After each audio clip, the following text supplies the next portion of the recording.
Queridas irmãs, queridos irmãos, nossos votos cordiais de muita paz. Quando eu me tornei espírita e descobri que eu podia ajudar, transmitir a bioenergia, eu achei isso fascinante. E logo os benfeitores me explicaram que era uma maneira, era a melhor caridade, porque eu dava de mim. E dava sem saber qual era o resultado, porque nunca perguntava se está bem, se está melhor, não tinha nenhuma recompensa. Mas eu tinha tanto prazer em dar o passo que eu já andava com a mão assim. Falando, Divaldo, eu estou... Até que eu fui diminuindo o entusiasmo inicial, até chegar no ponto. Nós não temos uma técnica especial. É atendê-los quando venham com problema, não importa que eles não retornem. Nós então diremos assim, você vai ter outras recidivas. Vai melhorar sem dúvida, mas vai ter recidiva. Ou faz a viagem de iluminação interior estudando, ou essa doença não se cura. Com o agravante, toda recidiva é pior do que o primeiro acontecimento. E à medida que o tempo passar, ela vai se tornar tão grave que se fará crônica. Será tarde demais para você. A nós nos cabe ajudar agora e ensinar o caminho da não recidiva, para que o paciente se liberte. Daí nós temos os estudos, porque o estudo faz bem a nós próprios. Então você tem 24 horas por dia para o corpo e para a alma, para você, porque você crê nos espíritos, crê na imortalidade. Você é um ser imortal. Então quando é que você vai pensar em si? Eu já fiz a pergunta, quando ficar velho. Eu digo, se ficar velho. Porque a velhice é um prêmio, eu que eu diga. Muita gente morre nesse trânsito. Porque a mentalidade anterior era, não, religião é para velho, quando está para morrer não tem mais o que fazer. Aí se arrepende de se entregar a Deus. Aí Deus também não quer lixo. Para que ele quer esse monte de velhote, tudo caquético, acabado, arrependido? Ele diz assim, calma, meu bem, você vai voltar para a terra para começar tudo outra vez. Então nós temos que ser lógicos, gentis, mas não temos como torná-los adeptos, frequentadores, estudiosos. Agora teremos que ser coerentes e dizer, olha, nós vamos aplicar o passe, mas não esqueça que a causa está lá dentro. É necessário removê-la. Podemos atenuar, mas não erradicar. Só você pode erradicar. Eu noto isto entre meus amigos, principalmente brasileiro. É tão interessante. Às vezes eu faço seminário o dia inteiro. 9 às 12 com intervalo, 2 às 6 com intervalo. E quando eu termino, claro, um pouco cansado, né, para não falar muito. Ai, deixa eu tirar um pouquinho. Eu digo, leva o suor. Porque depois de 7 horas de atividade, em pé, não resta mais energia nenhuma. Ai, deixa eu tirar um pouco da sua energia. E digo a vocês, carinhosamente, só 2 vezes em 67 anos é que eu digo, deixa eu te dar um pouco da minha energia. Todo mundo, ai, deixa eu tirar um pouquinho. Eu digo, leva o limão espremido. Não é por mal. É até uma forma de carinho, de respeito, querendo dizer que eu teria algo para dar. Eu digo assim, tudo quanto estava ao meu alcance eu já dei na palestra. Agora eu tenho o fenômeno físico, o cansaço físico, mental, da concentração, do esforço. Mas a pessoa fica e termina, ai, Divaldo, e fica tirando, né? Então eu me lembro de Chico Xavier, que chegava a pessoa, Chico já idoso, doentinho, e a pessoa passava a mão na testa dele e dizia assim, ai, Chico, deixa eu levar um pouco da tua mediunidade. E Chico dizia, leva, meu filho, e leva também dos meus sofrimentos. Porque a mediunidade estava vinculada à prova dele, né? Ninguém chega a um doutorado sem alfabetização. E até alcançar a etapa final, quantas lutas. Você quer dar um pulo no doutorado. E vai ficar com o rótulo, mas sem o conhecimento. Daí, é muito natural que nós digamos aos nossos amigos como proceder. E ter paciência com eles. São os doentinhos renitentes. A mim me ocorrem coisas em que, como eu sou muito velho, chegam pessoas assim, ai, Divaldo, há 40 anos eu estive lá no centro e fiquei bom disso, daquilo, e eu fico em pé olhando. Agora eu estou com um novo problema. E me dá uma vontade de dizer, o que é que você fez durante esses 40 anos? Né? Foi piorar. Enquanto ele estava nesses 40 anos, eu estava em pé há 40 anos. E diz com a natalidade. Eu digo assim, mas eu nunca mais ouvi. Você sabe, né? Não pude voltar, só agora. Porque só agora porque não tem jeito. Então um dia eu estava examinando e Joana Dias me disse, cobrando a caridade, né, meu filho? Porque eu estava procurando apertar um pouco a pessoa. Ela está cobrando, né? Faça. Sem pedir qualquer retribuição. O problema é da pessoa, semeie. É a parábola do semeador. Então façamos isso. Mas vou descontar a que ponto chega a alma humana. Antes de eu viajar, há 2 semanas, eu estava atendendo, como sempre. Eu chego 1 hora antes, atendo. Depois da reunião, atendo também com o maior prazer. E então chegou um amigo. Era sábado à noite, já mais ou menos 1 da manhã. E ele disse, Divaldo, eu vou te pedir uma caridade. Pois não. Você ora por mim hoje? Oro, com prazer. Algum problema? E fiquei já preocupado. Meu amigo devia estar com problema. Não é exatamente um problema. É o seguinte, eu queria lhe pedir para você orar para mim, para Deus me salvar da tentação. Logo eu pensei que estava algum problema afetivo, né? Ele era casado, eu conhecia a esposa. E ele disse, sem dúvida. Mas está acontecendo alguma coisa? Não, é que amanhã eu vou à praia, não sabe? Então eu quero que você ore para que eu resista à tentação. Ele ia se divertir, eu ficava de joelho. Mas eu não perdi o jogo. Eu digo assim, você quer mesmo evitar a tentação? Quero. Venha amanhã ficar aqui comigo atendendo as pessoas ao invés de ir à praia. Mas como é que eu faço? Eu quero também me divertir. Então vá, deixa a tentação tomar conta. Quando chegar em casa, conte a mulher, me socorra que eu estou tentado. Não é uma coisa paradoxal. O conceito da caridade. Quer dizer, me socorra porque eu vou me jogar no poço, viu? E se eu cair, a culpa é sua. Mas são crianças espirituais. Então eu ri e vou lhes contar. E orei. O que é que eu ia fazer? No domingo pela manhã, quando eu abri o olho, eu digo, meu Deus, Pai nosso, meu Jesus, Joana, minha irmã, vá lá, socorra, coitadinho. Deixa ele ficar míope, que os biquíni das meninas sejam mais compridos. Para socorrer o pobre, coitado. Mas eu não pude perguntar, porque eu viajei. Quando eu voltar, que eu ia passar, eu digo assim, então, a tentação funcionou, o antídoto funcionou. Ingenuidade, né? Psicologicamente, uma criança. Eu ia falar, funcionou, mas há 2 semanas eu não enxergo nada. Você esqueceu de dar um prazo. É verdade. Não, hoje já vou orar para que ele volte a ver.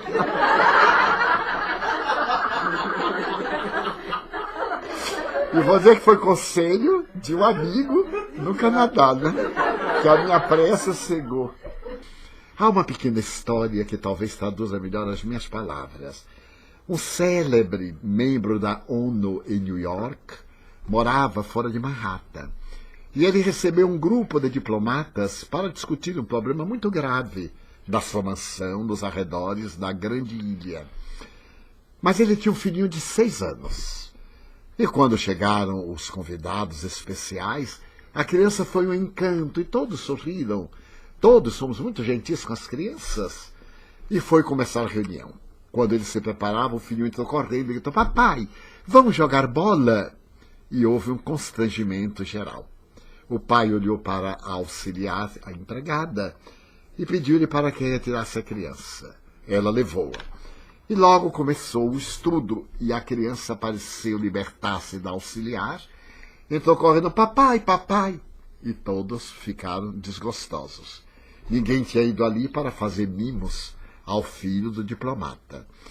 Ele ficou muito constrangido, pegou o fininho, olhou severamente para a empregada, mas entre sair da mesa e chegar à porta, ele viu sobre uma mesa com um tampo de vidro o mapa dos Estados Unidos e uma tesoura. Então ele teve um insight. Pegou a tesoura e cortou o mapa em vários pedaços, tirou o tampo de vidro e disse, leve. Se você me refizer o mapa, eu abandono tudo e vou brincar com você. E disse à empregada, não interfira. A criança saiu correndo. E menos de 10 minutos lá vem o terrorista. Papai, papai. Todo mundo demonstrou o enfado, o mal-estar. Aqui está. Ele olhou e o mapa estava perfeito, né? Um mapa muito fácil. para uma criança de 6 anos. Ele não acreditou que foi a criança quem fez. Olhou para a empregada e disse, não me envolvi. Meu filho, como é que você fez isso? Ele disse, do outro lado, tinha a cara de um homem. Eu consertei o homem, então eu consertei a América. Daí o nosso propósito é a nossa transformação moral. Quando nós mudamos-nos, o mundo se muda. E então a nossa melhor colaboração como indivíduo, como auxiliar desses mensageiros da Era Nova, é operar a nossa autoiluminação. Porque através dessa iluminação interior, nós mimetizaremos todas as pessoas. Está demonstrado, estatisticamente, que o maior contágio é da alegria, não é da tristeza. E é da saúde, não é da doença, exceto nas epidemias, nas pandemias. Se nós conseguirmos fazer que brilhe a nossa luz, como disse Jesus, as pessoas ficarão deslumbradas. Foi o que aconteceu com Siddhartha Gautama. No momento em que ele se fez Buda, um jovem que olhava perguntou, Senhor, vós sois Deus? Não. Então vós sois um anjo. Tampouco sou um anjo. Por que me perguntas? Vós tendes um brilho, por que brilhais? Porque me encontrei comigo mesmo. Eu trabalhei durante muitos anos, 35 anos, numa entidade governamental. E àquele tempo era um estoicismo ser espírita, precisava coragem, porque havia predominância de outros credos religiosos. E os colegas me criticavam, me punham apodo, ridicularizavam-me. Só que eu não me importava porque eu não era ridículo. Eu não era lobo, então não tinha medo das armadilhas de lobo. Mas então o que eu fiz? Me tornei respeitado. Quando eles tinham problema, Divaldo, consultavam. Mas depois que terminavam, zombavam. É um conflito deles, não era meu, eu estava na minha, como diria o carioca, eu estava numa boa. Eles é que estavam em conflito comigo. Porque não podendo competir, usavam do ridículo no qual estavam. Daí toda vez que uma pessoa tente nos ironizar, tente nos diminuir, está com inveja. Não pode subir, então quer nos puxar para baixo. A nossa vitória é não dar importância, deixar o sapo coachando e nós ficarmos olhando as estrelas. Então, nós termos uma conduta que chame a atenção. Eu já narrei aqui numa das palestras durante esse périplo que os colegas zombavam de mim porque eu não fumava. E havia um especial que era muito bem protegido, eu era pobre. E ele gritava na sala em que eu estava trabalhando, mas Divaldo, você não fuma? Eu digo, não. Por que o espiritismo proíbe? Eu digo, não. Porque eu sou uma pessoa inteligente. Eu não vou gastar dinheiro para suicidar-me. Mas como? Eu digo, o tabaco mata. E explicava. Mas não bebe uma e outra? Eu digo, não, não bebo. Por quê? Porque o fígado não gosta. O espiritismo não proíbe. Não, eu digo, não. Por quê? Porque eu tenho dignidade. E para ser homem, não é necessário ser vulgar e ser promíscuo. Aí não é homem, é apenas macho. Os cães também são machos, mas não são homens. Então desarmava, né? Mas uma boa, como que não estava dizendo nada. E de tal forma chamava a atenção isso, porque eu era uma excrescência, um alienado. Então eles viam com uma fofoca. Eu digo, não me conte, porque não me interessa. Consegui sobreviver 35 anos no funcionalismo público. Isso é uma vitória incomum, né? Ia sobreviver economicamente, porque era muito bem remunerado. Então, consegui sobreviver. Daí, a nossa técnica, em qualquer lugar, é, primeiro, nos adaptarmos aos hábitos, aos costumes, às tradições. E não acharmos que, pelo fato de termos a luz, somos melhores ou estamos melhores. E, através da conversa natural, sempre nos informarmos, sempre falarmos. Porque todo mundo tem perguntas. O espiritismo tem respostas. Todo mundo tem sede de afetividade. A pessoa muito autossuficiente é apenas narcisista. Ninguém é tão autossuficiente que não necessite de outrem, ou de outrens. Então nós seremos afáveis, gentis. E quando perguntaram, você é meio diferente, por quê? Ah, porque eu sou espírita. Eu tive um amigo, ele era muito interessante, mas era um pouco exagerado. Era um alto funcionário do Banco do Brasil, e quando perguntava o seu nome, espírita, eu achava um pouquinho chocante. Mas era a ideia dele. E certo dia ele foi pegado por um guarda em alta velocidade E o guarda reconheceu e disse, doutor Elísio, eu vou dispensar. Ele disse, não, multe-me. Mas eu posso dispensá-lo, mas eu não quero. Eu estava acima do limite. Eu sou espírita e eu não tenho direito de conivir com o seu erro.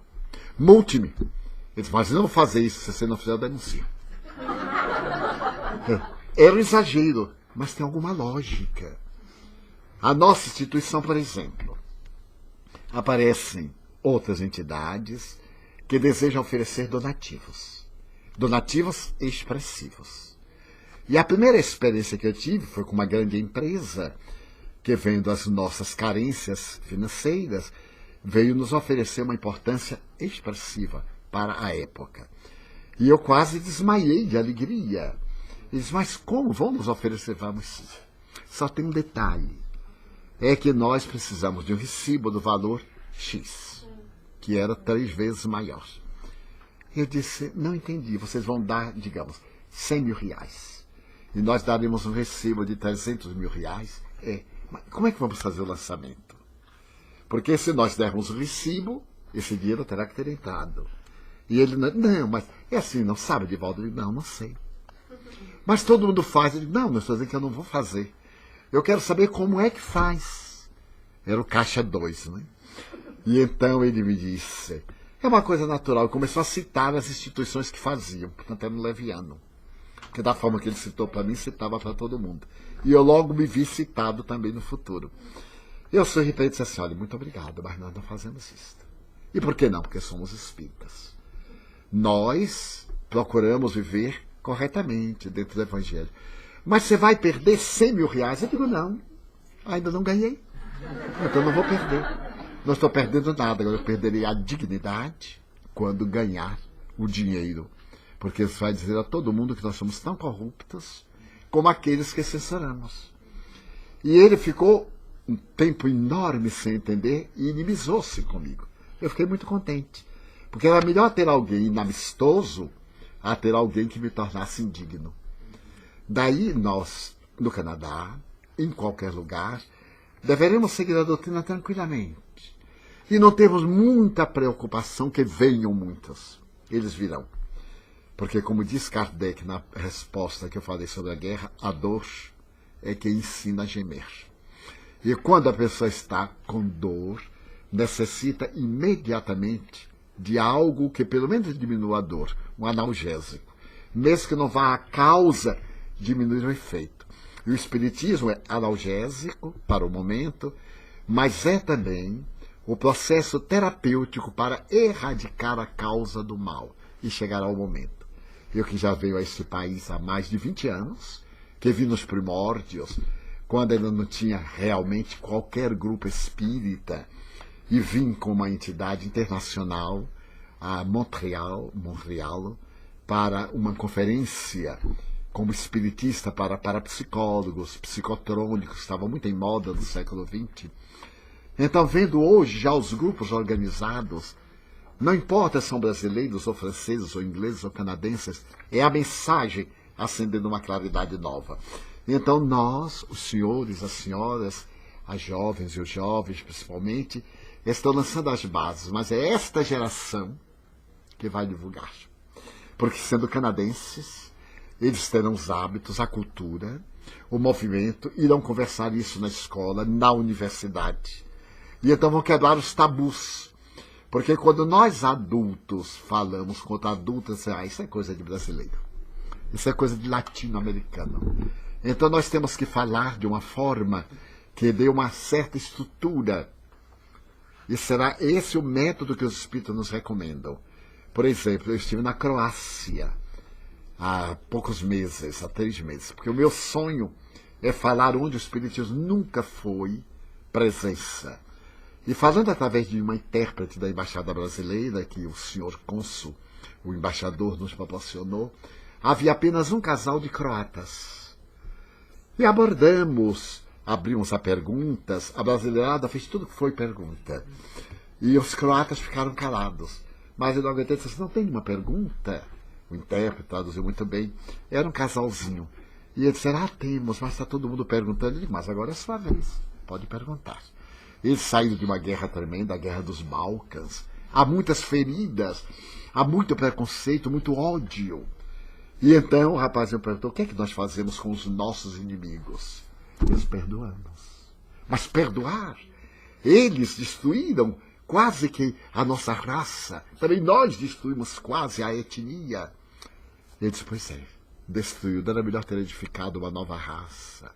Antes da separação, não casava croata com Montenegro, não casava este com aquele. Então, na hora da separação é que nasceram os ódios. A receita é o perdão. Mas eu não podia conceber o perdão. Eu digo, o perdão é bom para você que perdoa. Porque tira essa borra, tira este conflito, tira esse tóxico. Quando nós perdoamos, nós libertamos da carga do mal que recebemos. O que não livra o indivíduo do resgate do mal que ele fez. Porque perdoar não é apagar o mal, é não entrar no mal que eles fizeram. E fui falando, desse umas baianadas com ele, envolvia a moça.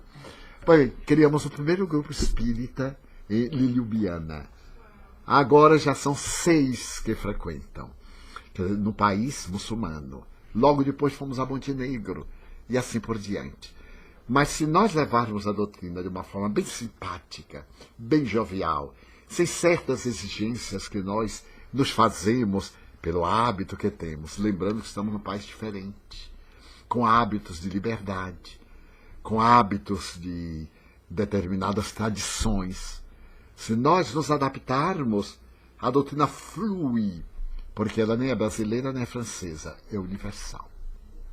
Essa aqui é uma pergunta que reflete algumas dificuldades que nós temos de montar os grupos aqui no Planeta Fala. Alguns grupos compartilham, alugam espaços que durante o dia são usados para outras atividades. Como fica nesse caso a atividade mediúnica? Sala de passe, reunião mediúnica, uma vez que aprendemos que esses espaços devem ser exclusivos para essas atividades. Quando possível. Os nossos benfeitores não são intransigentes a ponto de nos exigir o impossível. Kardec fazia as mediúnicas na sua casa, que, aliás, o apartamento inteiro era menor do que essa sala, na Passagem Santana, um apartamentozinho de nada, com um corredor para um sanitário coletivo do edifício.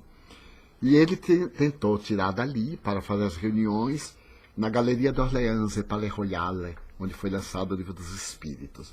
Mas os amigos não ajudaram a pagar o aluguel, porque há confrades que tem um jacaré dentro do bolso, não mete a mão de jeito nenhum para o jacaré não morder.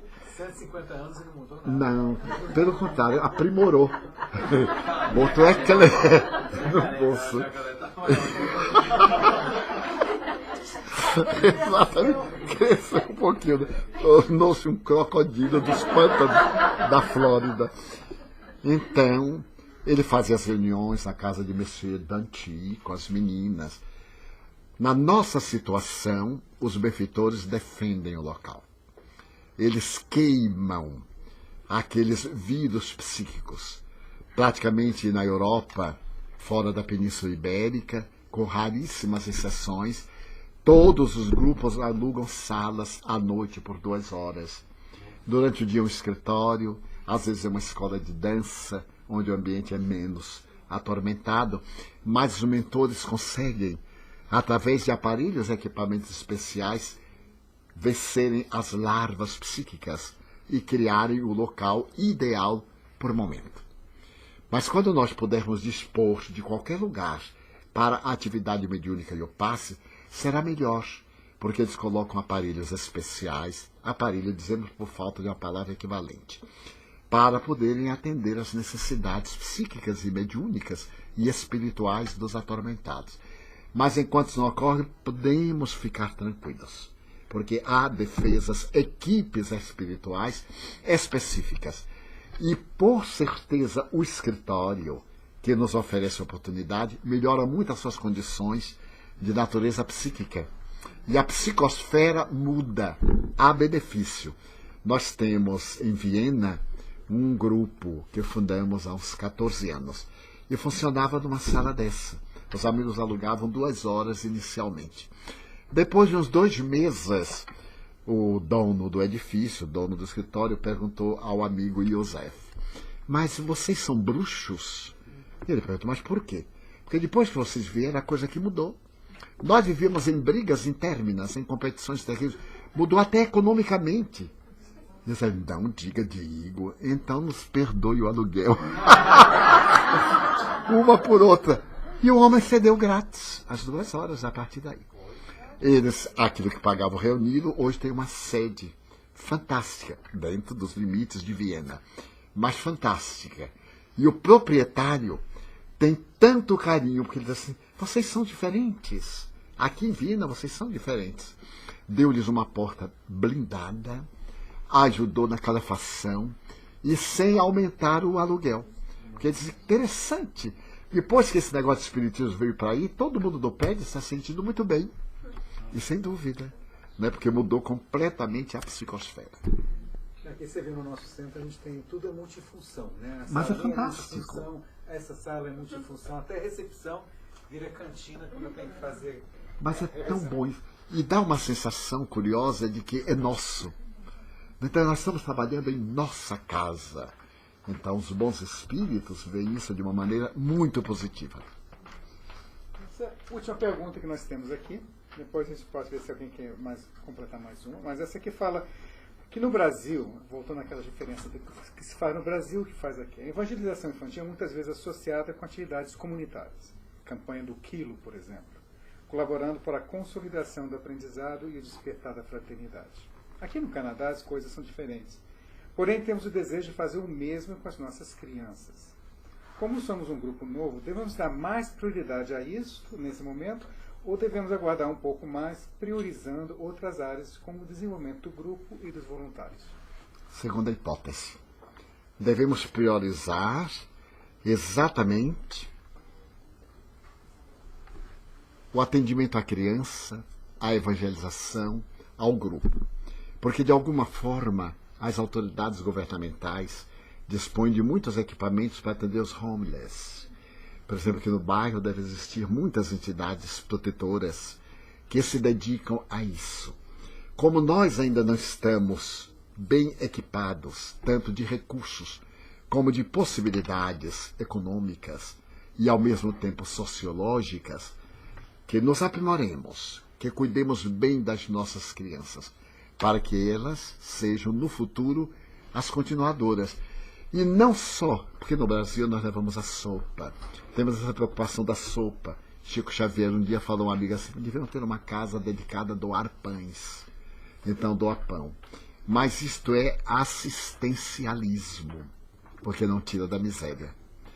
A nossa meta deve ser a proposta do serviço social, dignificar a pessoa. Não dar o peixe, dar a vara de pescar. Na emergência, alguém está com fome, atendemos. Mas vamos ver se nós arrancamos-la da miséria, para que ela se torne útil e possa contribuir em favor da sociedade.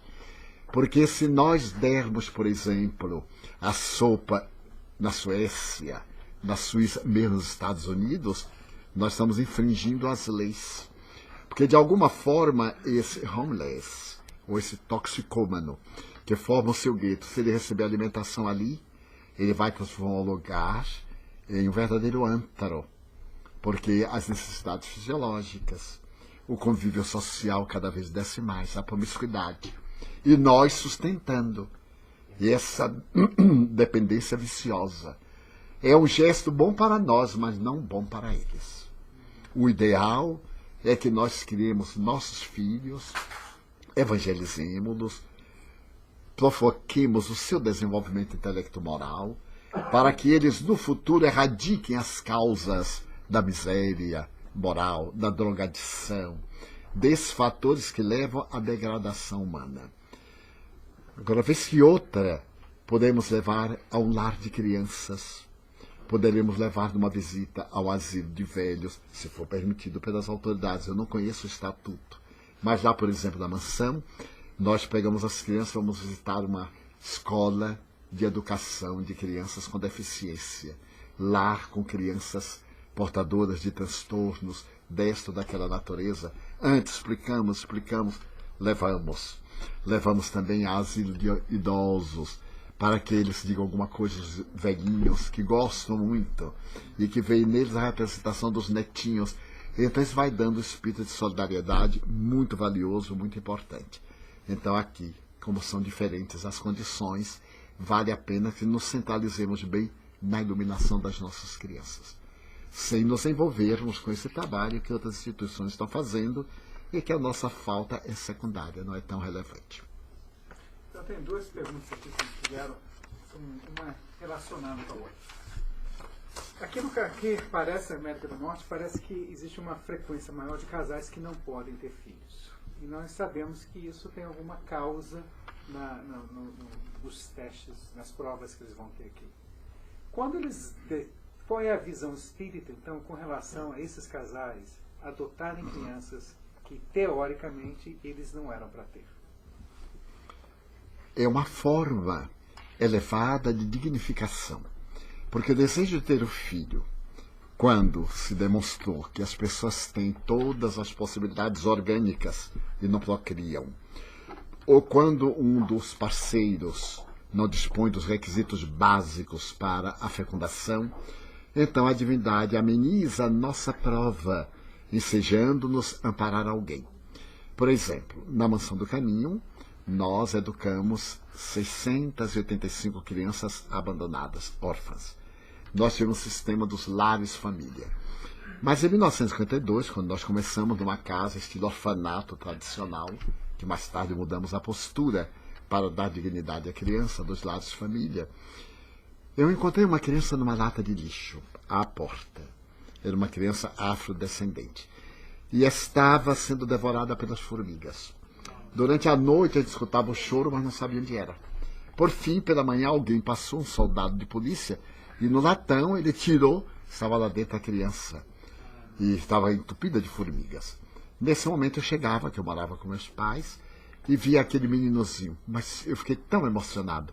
Nós catando as formigas no sexo, nas pálpebras, no local do cordão umbilical, foi muito mal cortado. Então ele parou de chorar. Então eu peguei nos braços e me veio algo impressionante. Como eu tinha a vida de celibatário, eu deixei-o com a encarregada e corri ao notário e cometi um crime. Cheguei ao notário e disse: ele vem registrar um filho. Eu estava com 20 anos. O notário perguntou o nome da criança: Jaguaraçu Pereira Franco. Nome do pai: Divaldo Pereira Franco.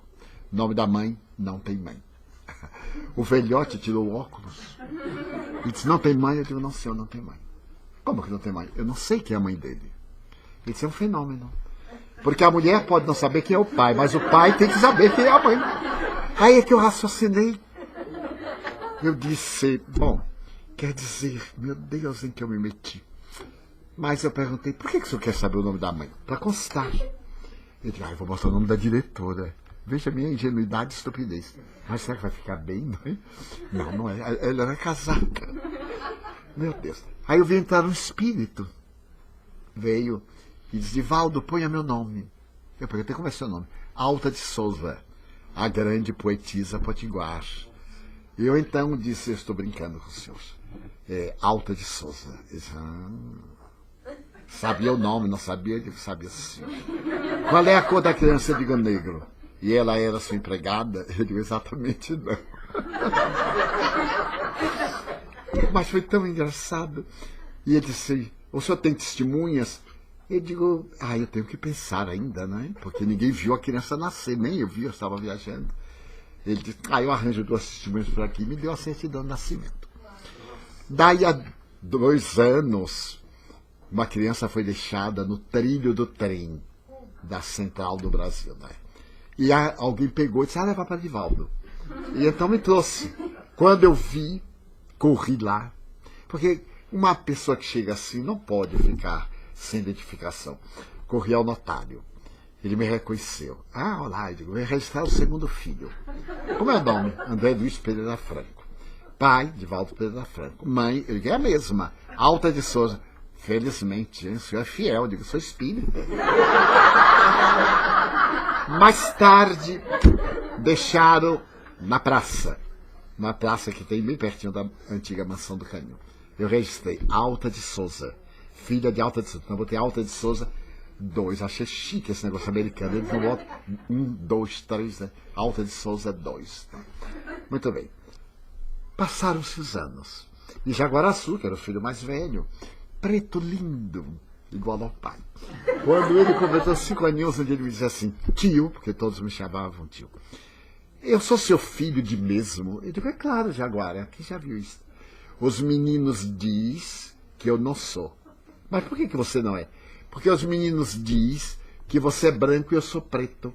Por que eu sou preto? Porque nasceu de noite, Jaguara. E André, que era marronzinho, de madrugada. E Alda, que era meio loura, diga assim, meio-dia em pino. Hoje eu já tenho muitos netos biológicos, são os meus herdeiros, vão herdar meus gravatas. Mas contei-lhes depois. Naquele tempo era crime, porque era falso testemunho. Hoje já não. As leis amenizaram, eles chamam que quando é um ato de abnegação, de humanitarismo, é tolerável. Não é legal, mas é tolerável. Quero dizer que nós podemos, sim, trazer aos nossos braços aquele ser que muitas vezes vem também numa prova semelhante à nossa.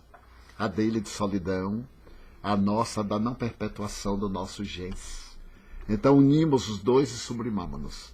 Daí a adoção é o método de grande sentido de caridade. Nós deveremos fazer na medida do possível, não com uma precipitação. E às vezes, digamos, a 60% de vezes, depois que adotamos, então a pessoa relaxa, a ovulação da mulher se faz mais fácil e vem o filho legítimo. Cuidado agora, para não preferir o filho biológico em detrimento daquele que nos liberou da tensão que impedia psicologicamente a fecundação. Mas será uma bênção. E digo isso porque confesso aqui de público. Os filhos adotivos que nós conseguimos, se alguém tiver filho biológico extraordinariamente bom, não será melhor do que alguns dos filhos que nós adotamos. Nós temos um desses filhos, e quando ele começou a namorar, ele disse à namorada, olha, enquanto o tio Divaldo e o tio Nilson viverem, eles têm preferência. Se você quiser casar, muito bem.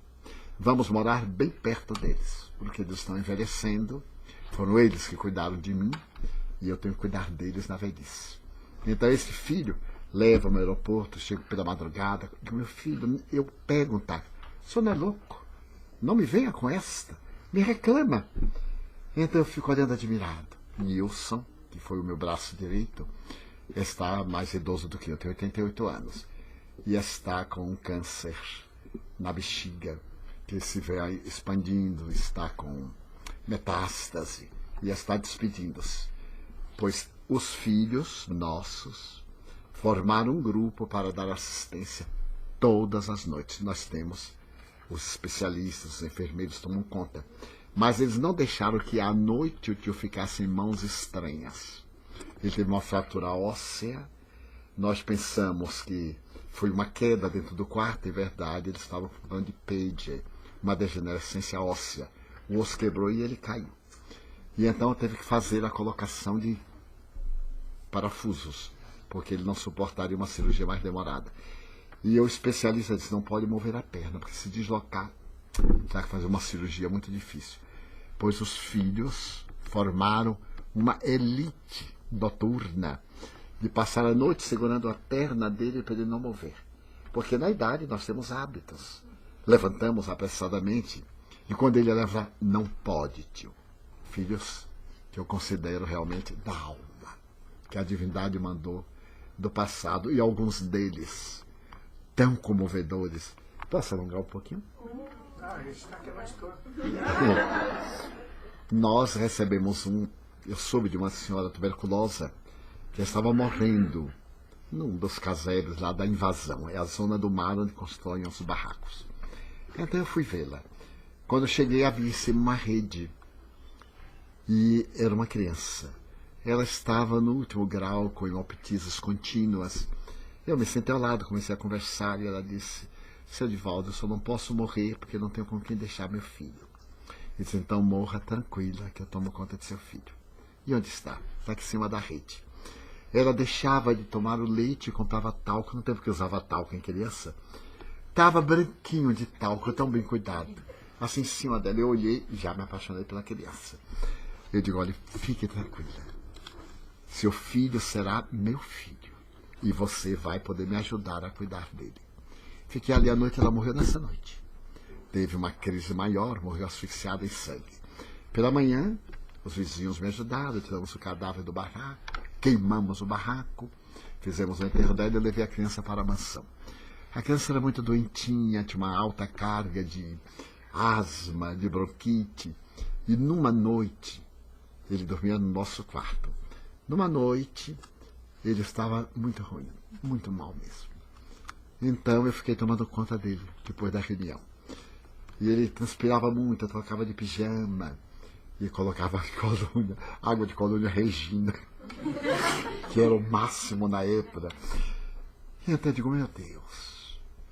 Aí eu vi que ele se desprendeu do corpo, febril. Desprendeu-se, olhou para mim, assim, um tipozinho romano, de uns 12 anos, o cabelo a Júlio César, mas era um pagemzinho francês. Ele estava de sapato escarpim, a fivela de prata, as meias. Ele chegou e me disse assim, não deixe meu corpo morrer. Aí eu fiquei. Digo, meu filho não depende de mim.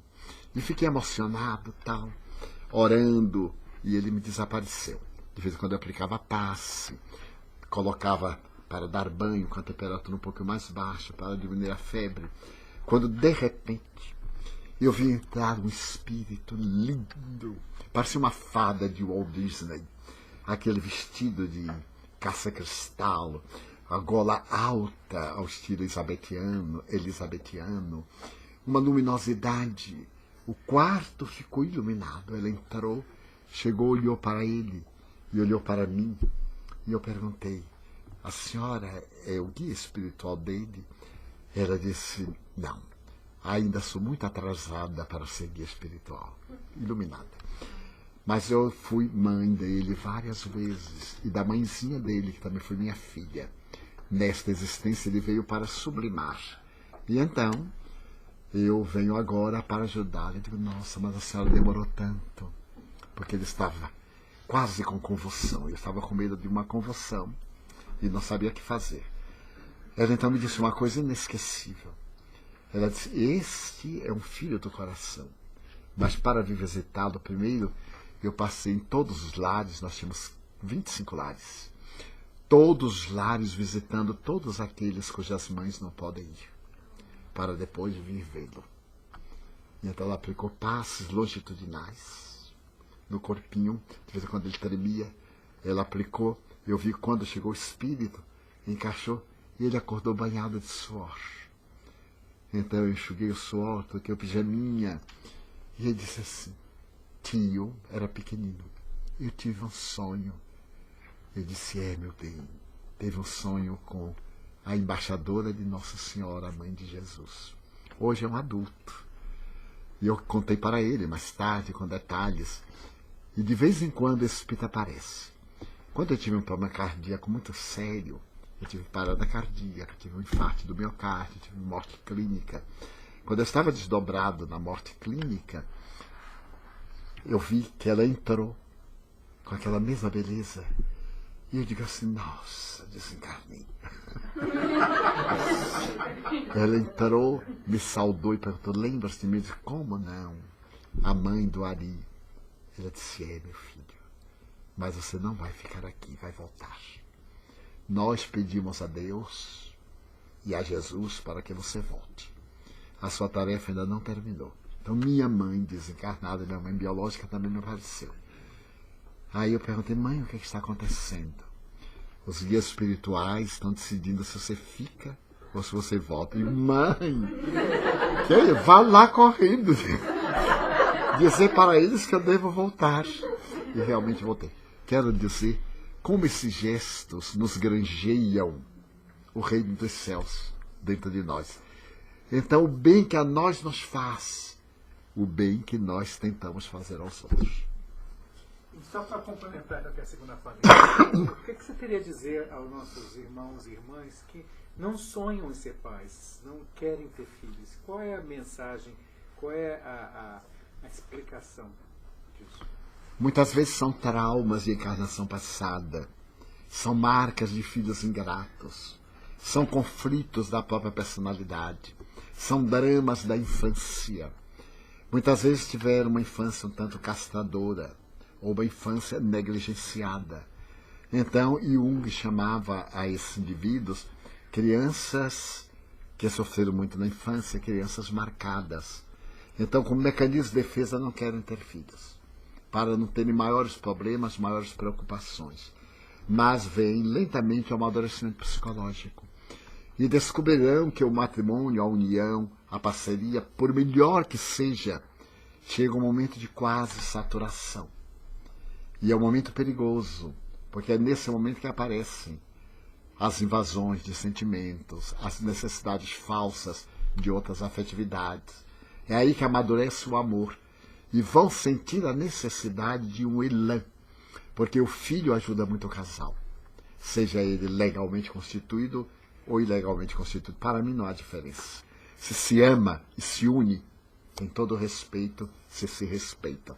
Então o filho é um vínculo que nos leva à responsabilidade, que nos dá tonalidade, nos dá beleza, nos ajuda a viver, dá sentido psicológico à nossa vida. Então aqueles que têm esse conflito, que não deixa de ser um conflito, uma forma de egotismo, não me interessa procriar. Tem uma marca profunda, é a criança maltratada. De um momento para outro descobre que isso leva à solidão. E solidão é má conselheira. É um dos fatores que também leva à depressão. E então muda naturalmente. Mas se puder treinar, não tenha filhos, ok. Mas ajude alguma criança abandonada a ter dignidade. Dê oportunidade a alguém como a vida deu a você. É tão fantástico. Procure mesmo aqui que deve ter alguma criança que deseja estudar, não ganha uma bolsa de estudos. Então, oferecer isso, oferecer aquilo, sem maior compromisso, pelo prazer de ajudar. E vai nascer a necessidade de tornar-se pai biológico ou emocional de alguma criança, de algum adulto, de algum ancião. Porque nós necessitamos muito desse sentimento de amor. Então, vamos fazer a última pergunta, então. Nós temos aqui representante de todos os grupos aqui de Toronto, do GTA. Somos individuais, somos diferentes, temos prioridades, temos interesses diferentes. Mas como que podemos continuar fomentando a nossa união e o trabalho conjunto sem infringir nessa individualidade que nós precisamos? Está aqui conosco o espírito Dr. Bezerra de Menezes, entre outros. E Dr. Bezerra foi o paladino da unificação dos espíritas em 1895. Ele já pensava de que a sós nós seríamos um número, juntos seremos uma força. Ele deu essa frase numa mensagem psicografada por Chico Xavier, intitulada Unificação.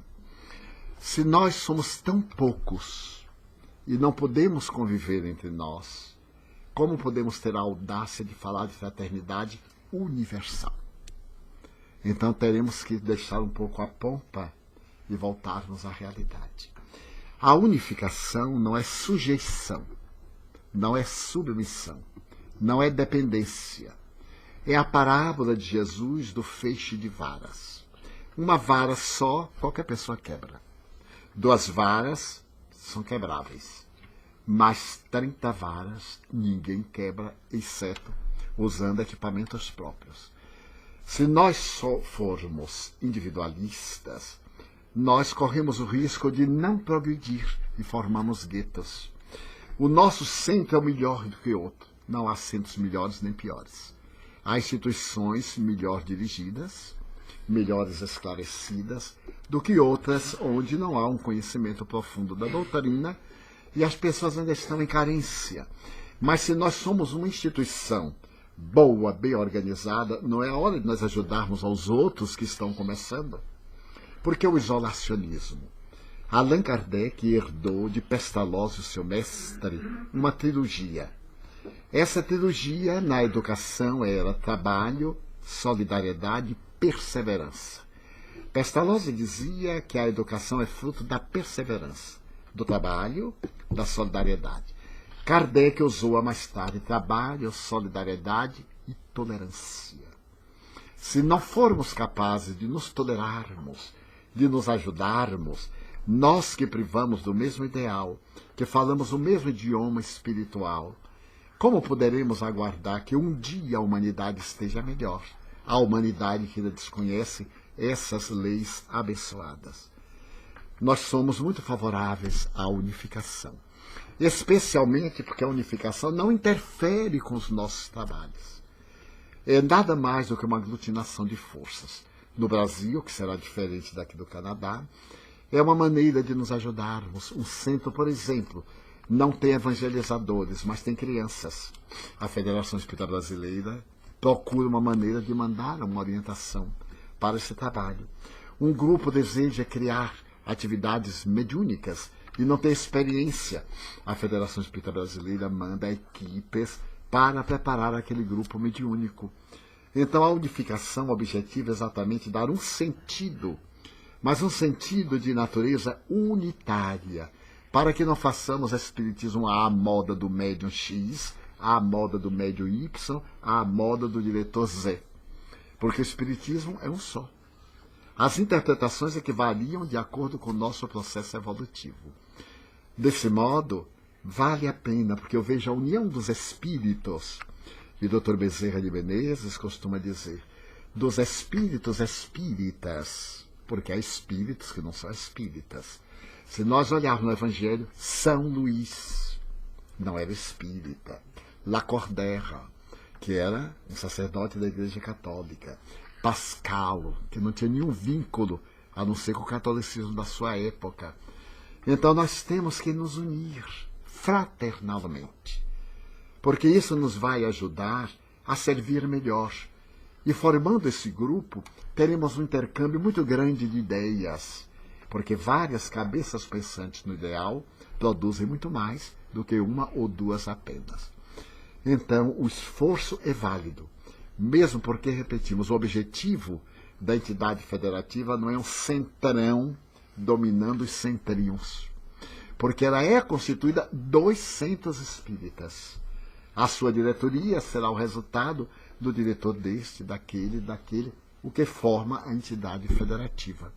Todos têm o mesmo direito à voz, à opinião, ao trabalho, e trazer cada qual a sua experiência, que vai ajudar os iniciantes a divulgar cada vez mais o espiritismo. Também no Brasil, graças ao egoísmo natural, a FEB teve muitas dificuldades.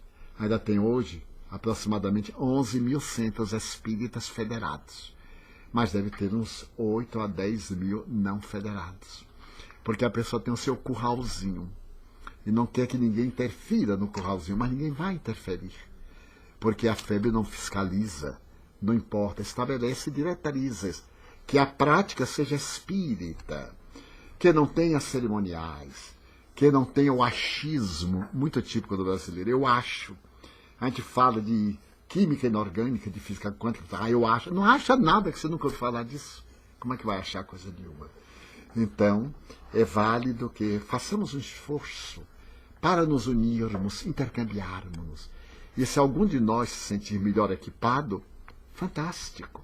Vamos auxiliar os que estão na retaguarda. Muito obrigado.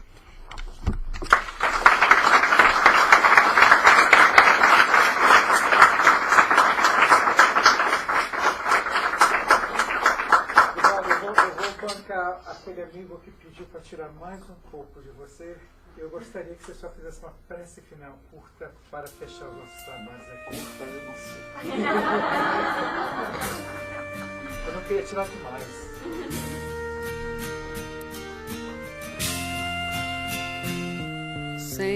Senhor, eu gostaria de ser uma Via Láctea de estrelas, para que as noites da terra fossem mais belas. Fossem mais belas na minha Mas na minha pequenez, eu te peço desta vez, se eu não pudesse ser uma via-láctea de estrelas, permite-me ser um pirilampo na noite escura, iluminando a amargura de quem anda na escuridão. A amargura de quem anda na solidão. Eu desejaria ser a chuva generosa que fertilizasse a terra porosa e reverdecesse o chão. Mas se eu não conseguir, eu te quero pedir para ser um copo com água fria, matando a sede e a agonia de alguém na desesperação. Eu desejaria ser um jardim de flores de todas as cores para embelezar a terra. Então permite-me ser pelo menos uma árvore na estrada, projetando sombra no chão, ou permite-me ficar sob ela para quando alguém passar pelo meu caminho, eu lhe pergunte de mansinho: olá, amigo, para onde vais? E se ele me responder: quem és tu? Eu lhe direi: sou teu irmão, dá-me tua mão, e lado a lado eu irei cantando: Senhor, eu gostaria de ser esteta, artista, orador, declamador, poeta, para cantar no mundo a tua magia, porém me falta o êxtaro, me sobra agonia, e como nada posso ser, deixa-me só dizer: muito obrigado, Senhor, porque eu nasci, muito obrigado porque eu creio em ti, pelo teu amor, muito obrigado, Senhor.